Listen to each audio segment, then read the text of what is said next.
Future of Cannabis 2025, a spectacular deep dive. Welcome back to the channel, Legalizers. Today, we're diving into the new year 2025. I'm Tom, and you can find me over at cannabisindustrylawyer.com, where I share the latest updates on cannabis laws, licenses, and everything you need to know about the business of this fascinating plant. What is in store for the cannabis industry this year? Will federal rescheduling finally become reality? Could a crackdown on unregulated THC products reshape the market? And are we in the midst of a cannabis beverage revolution? Stick around as we break down bold predictions that could define the year ahead or be totally wrong. Let's get into it. But if this is your first time here, make sure to click that subscribe button for updates on all things cannabis legalization, because you won't want to miss a thing as we follow the road to full legalization. And now, 2025, the cannabis industry predictions that could be way, way off or right, but probably dead wrong. All right. What is the first big trend to watch in 2025? When it comes to federal policy, the ongoing rescheduling debate is the most significant development to watch in 2025. The Department of Health and Human Services has recommended moving cannabis from Schedule 1 all the way down to Schedule 3 under the Controlled Substances Act. But the DEA has delayed hearings, so they start this month and go to March of 2025. This recommendation is groundbreaking, and it looks like Trump will continue it. We'll assume he does and report on it if he does not. If the DEA approves this move, it may have to be done with them kicking and screaming the whole way. The DEA has been hostile during this process, but the HHS science is binding on their review. If it goes to Schedule 3, cannabis would no longer be classified alongside substances like heroin and LSD, and instead it would fall alongside drugs like ketamine and anabolic steroids. While this wouldn't legalize cannabis federally, it would make a seismic shift on how it's regulated, providing a federal regulatory framework for the first time in history. The implications are enormous. Schedule 3 status could open doors for medical research designed to actually find benefits instead of harms, create uniform rules for the industry nationwide, and potentially ease banking restrictions because of compliance with, instead of violation of, the CSA. However, it is not without controversy. Some advocates worry that rescheduling rather than descheduling could reinforce corporate control over the industry while leaving small operators behind. This is one of the problems with the movement, is that activists want things how they should be, instead of quantified strategies to make it measurably better. While a majority of people support medical or adult use marijuana legalization in principle, the reality is that only a small fraction actively engage in shaping how these changes happen. Most people are passive supporters. They agree with the idea, but aren't motivated to advocate, organize, or delve into specifics of policies. The work of crafting and influencing the actual laws falls to dedicated minorities like you and me, who are deeply invested in this outcome. Schedule 3 still won't mean FDA approved, so you may still need a recommendation from your doctor instead of a prescription. We don't know how that will work out, and that it may take more than 2025 for the rescheduling process to be done. However, we think that Trump keeps the course of action toward medical cannabis being the law nationwide. Maybe it'll happen, maybe not. We could be going back to the 90s for all we know. Let's assume in our crystal ball, somewhere near November of 2025, we see the new rule for Schedule 3, and it seems like regulation is finally coming for cannabis at the federal level. That's where things could start to become very interesting. You see, under the tax code, Section 280E of it, cannabis businesses cannot currently deduct ordinary expenses like rent, salaries, or advertising. This puts them at a severe disadvantage compared to other industries, with effective tax rates often exceeding 70%. If rescheduling happens, Section 280E no longer applies, saving these businesses billions of dollars annually. Also, the IRS could start to audit and fight back against all the challenges that cannabis companies are bringing against their tax treatment. In December of 2024, the IRS again reiterated how to properly itemize these extra taxes for cannabis companies regarding Form 8275. For marijuana companies, the tax man may treat them differently than their hemp counterparts selling practically identical products that they claim to be federally legal. Which brings us to our next prognostication for 2025, the hemp loophole, state and federal crackdowns. It is the hottest area of the cannabis industry where you do not need a dispensary license. Hemp. The 2018 Farm Bill legalized hemp containing less than 0.3% THC. But people disregard the USDA and the DEA's interpretation of that and cling to it only being Delta 9 THC, which means that type 1 cultivars with no CBD, just high THC levels, are being sold as hemp.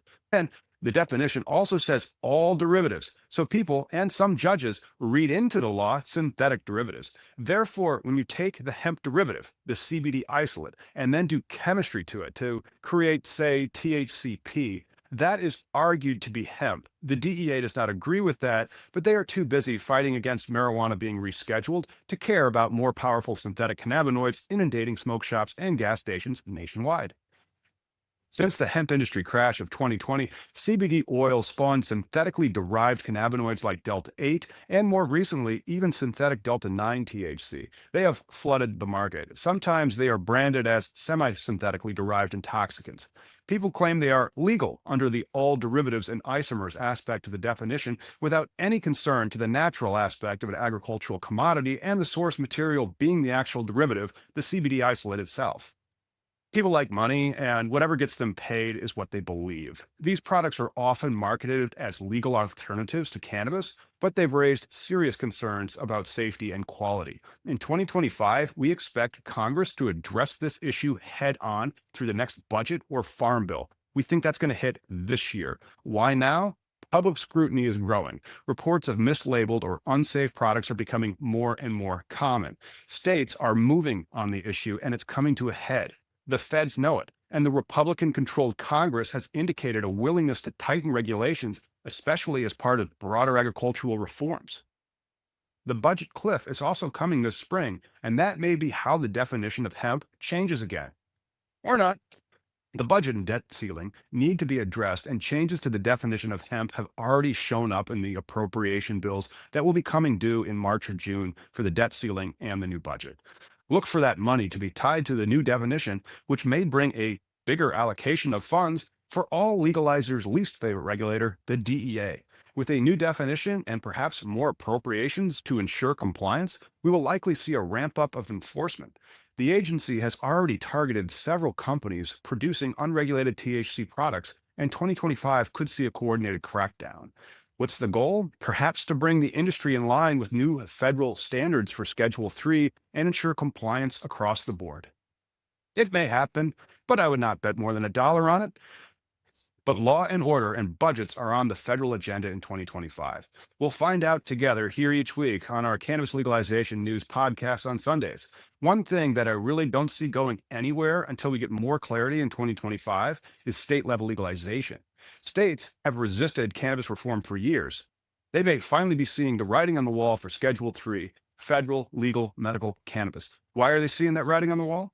Because public opinion, medical needs, and federal policies are creating a perfect storm. Nebraska, South Carolina, Indiana, and even Wisconsin. These are states where pressure is mounting to legalize medical cannabis. And when 90% of Americans support medical use, it's only a matter of time before these dominoes fall. 2025 or 2026 very well may be the year when the map of legalization shifts dramatically. For example, Pennsylvania, Governor Josh Shapiro has again included a plan to legalize recreational marijuana in his upcoming budget proposal. This move could pave the way for legislative action in 2025, potentially making Pennsylvania one of the next states to embrace adult use cannabis. But they have to do it legislatively, like Illinois and Minnesota did before, and these are highly partisan votes. So who knows what will happen? Meanwhile, over in Wisconsin, Governor Tony Evers has declared that cannabis legalization should be a priority for the upcoming 2025 session. Despite previous resistance from the Republican-controlled legislature, the growing public support and potential economic benefits may just tip the scales toward legalization. Now, Wisconsin has its own set of problems, from lots of conservatives to the Tavern League that wants you to finish that beer and have 2, 3 more, okay? Even Texas is starting to see some movements. Democratic State Representative Jessica Gonzalez has filed a bill to legalize adult use marijuana, aiming to create a regulated market for production and sale. If successful, and I don't think it'll be successful, this would allow adults 21 and over to possess up to 2.5 ounces of marijuana, signaling a shift in the trajectory of a conservative state. However, it reconvenes its legislature on January 14th, and SB 2 or 3 is designed to shut down its burgeoning hemp industry. Texas may take that shutdown of their hemp industry and really put all their chips into Schedule 3 because Texas is a trigger law state. So if it goes to Schedule 3 and their hemp industry is shut down, Texas might be able to reopen it under new rules because of the Schedule 3 change and then the triggering of that change at its state level. We'll have to wait and see. This year or next could reshape the whole country when it comes to safe, natural medical cannabis with natural Delta 9 and other natural derivatives of the cannabis plant. And so, ending 2025 predictions with a slam dunk, our lock of the year, which totally could be wrong, cannabis beverages. It's a market on the rise. Let's discuss one of the most exciting trends. Cannabis beverages, THC infused seltzers, CBD mocktails. This market segment is growing fast. The cannabis beverage market has grown steadily over the past few years, and 2025 may be its breakout moment if codified in the new Farm Bill. Not only that, advances in emulsification technology have made it easier to create consistent, fast acting products, and consumers are increasingly looking for an alcohol free alternative. Of course, there's a catch. Regulatory uncertainty has made it difficult for some companies to scale. If Congress passes, and they won't pass it, the Cannabinoid Regulation Act or similar legislation, it could provide a clarity needed to unlock this market's full potential. Until then, growth might be a little bit incremental as opposed to explosive. However, it may be impacted by the next farm bill. Alcohol is a huge lobby and a federally three-tiered regulatory system already in place. So maybe alcohol and cannabis become buddies to benefit one another. Who's to say? Lots of these drinks today are carried at Total Wine or Binny's Beverage Depot.